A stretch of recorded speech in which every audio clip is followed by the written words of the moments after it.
کہ کیا اولیاء خدا جیسے کہ انبیاء ہیں، ائمہ علیہم السلام ہیں، ان کی قبور کی زیارت کرنا،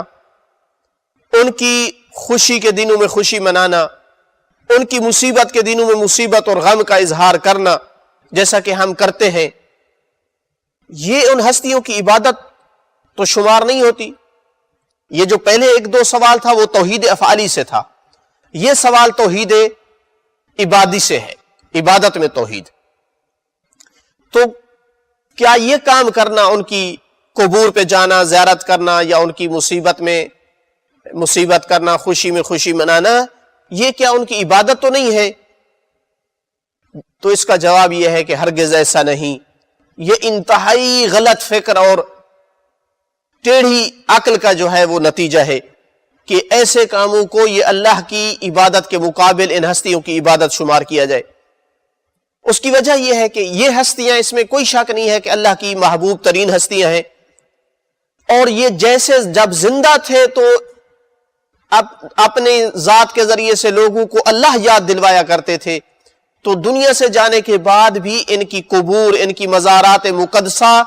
اللہ کی یاد کا ایک ذریعہ ہے۔ یہاں آ کر کتنے لوگ ان کی قبور کی زیارت کر کے توبہ کرتے ہیں، استغفار کرتے ہیں،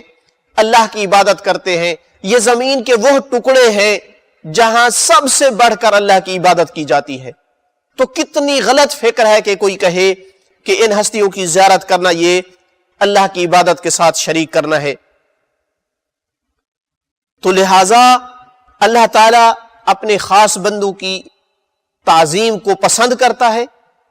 اور ان کے ذریعے سے جب اللہ کو لوگ یاد کرتے ہیں تو اس کو بھی اللہ تعالیٰ پسند کرتا ہے۔ تو حقیقت یہ ہوا کہ ایک مسلمان جب ان کی زیارت کرتا ہے تو وہ اللہ کو راضی کرنے کے لیے کرتا ہے، وہ اللہ کی عبادت کر رہا ہے، ان کی عبادت نہیں ہے۔ ان کی زیارت کر کے وہ اللہ کو راضی کر رہا ہے، اللہ سے ان کی زیارت کے واسطے سے اپنے گناہ معاف کروانا چاہتا ہے۔ ارشاد باری تعالیٰ ہوا،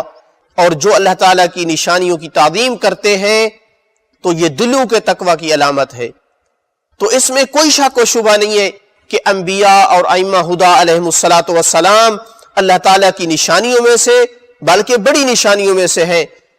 اس وجہ سے کہ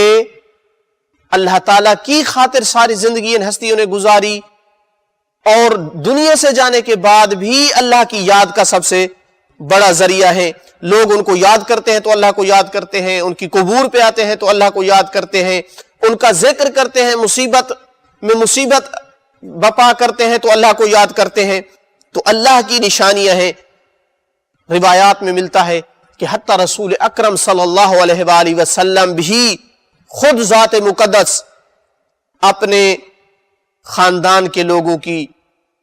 جناب حمزہ اور دوسرے افراد کی قبور کی زیارت کے لیے جایا کرتے تھے، اور اس مناسبت کو زندہ رکھتے تھے۔ قرآن مجید میں ارشاد ہوا، ذکرہم بایام اللہ، اللہ کے دنوں کو یاد دلاؤ۔ ویسے تو سارے دن اللہ کے ہیں، لیکن کون سے دن ہیں جن کا قرآن حکم دے رہا ہے کہ اللہ کے دنوں کو یاد دلاؤ؟ یہ وہ دن ہیں جس دن اللہ تعالیٰ کی قدرت کا کوئی غلبہ ظاہر ہوا، یا دشمن پسپا اور کمزور ہوا، کوئی ایسا بڑا واقعہ ہوا کہ جو اللہ تعالیٰ کے دین کے لیے ایک نصرت اور غلبہ تھا۔ اور ان ہستیوں کے مناسبات کو منانا یہ اللہ کے دنوں میں سے ایک یعنی عظیم قسم کے دن ہیں، لہٰذا کوئی حرج نہیں ہے، بلکہ اللہ کی اس میں رضا اور ثواب اور عبادت ہے کہ کوئی ان ہستیوں کا تذکرہ کرے اور ان ہستیوں کی قبور کی زیارت کرے۔